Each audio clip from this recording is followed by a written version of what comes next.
Otamiz 56 yoshida o'lib ketgan. U o'lib ketishdan burun qoldirgan eng oxirgi so'zi kishini cho'nqur o'yga soladi. Jobs 56 yoshda oshqozon osti bezi raki bilan o'lib ketgan. U og'ir og'riq bo'lib qolganda eng oxirgi so'zda monolan degan. Mening savdo sohasidagi muvaffaqiyatim eng yuqori pallaga yetdi. Boshqalarning nazarida men ularning o'lgisi, lekin men o'zimni baxtli his qilmayman. Boylik faqat men ko'nib qolgan turmush usuli xolos.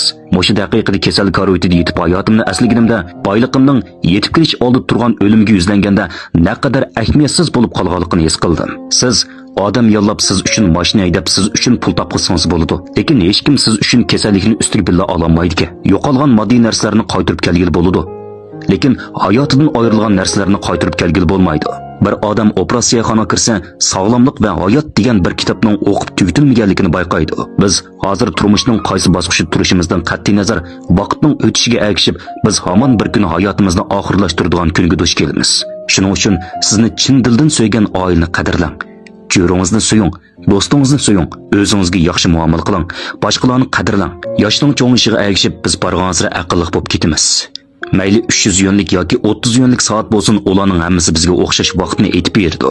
300 yönlik yoki 30 yönlik so'mka bo'lsin, ichiga qochlangan narsa o'xshash bo'ladi. Mayli biz 150 ming yönlik yoki 1 million yönlik avtomobil haydaylik, yo'l va musofa o'xshash. Hammasi o'xshash bir manzilga qarab boradi. Mayli bir botilkasi 300 yönlik aroq yoki 10 yönlik aroq ichaylik, o'xshashli masbog'il bo'ladi. Mayli biz 300 kvadrat metrlik uyda o'tiraylik yoki 3000 kvadrat metrlik uyda o'tiraylik, tanholik yanada o'xshash. Bu so'zlarni tushunganingizda siz haqiqiy ishki baxtingizning hayotingizga moddiy narsalardan kelmaganligini his qilasiz. Mayli siz aeroplanning birinchi darajalik bo'linmasida o'tiring yoki arzon baholiq bo'linmasida o'tiring, o'xshashli manzilga bir vaqtda yetib borasiz. Shunga men sizning yana hamrohingiz, do'stingiz, akufka, och singllaringiz barchaqda ular bilan paranglashib, kulib, naqsh aytib xushal o'tishingizni umid qilaman. Mana bu haqiqiy baxt. Turmushdagi inkor qilg'il bo'lmaydigan 5 paket shuki, birinchidan, balangizga boy bo'lish to'g'risida tarbiya bermang. Ularga baxtli, xushal bo'lish to'g'risida tarbiya bering. Shundala ular cho'ng bo'lganda narsalarning qimmatini, bahosini tunib yetadi. Ikkinchidan, siz yemeklikni to'g'ri o'rinda yeyishingiz kerak. Bo'lmasa, keyin to'g'rini yemeklik o'rinda yeysiz. Uchinchidan, sizni yaxshi ko'radigan odam hamon sizdan ayrilmaydi. Uning ketishiga 100 sabab bo'lgan bo'lsa-mu, u bir sabab tepib bardoshlik beradi. To'rtinchi, odam bilan odam o'tirisida nihoyat cho'ng farq bor.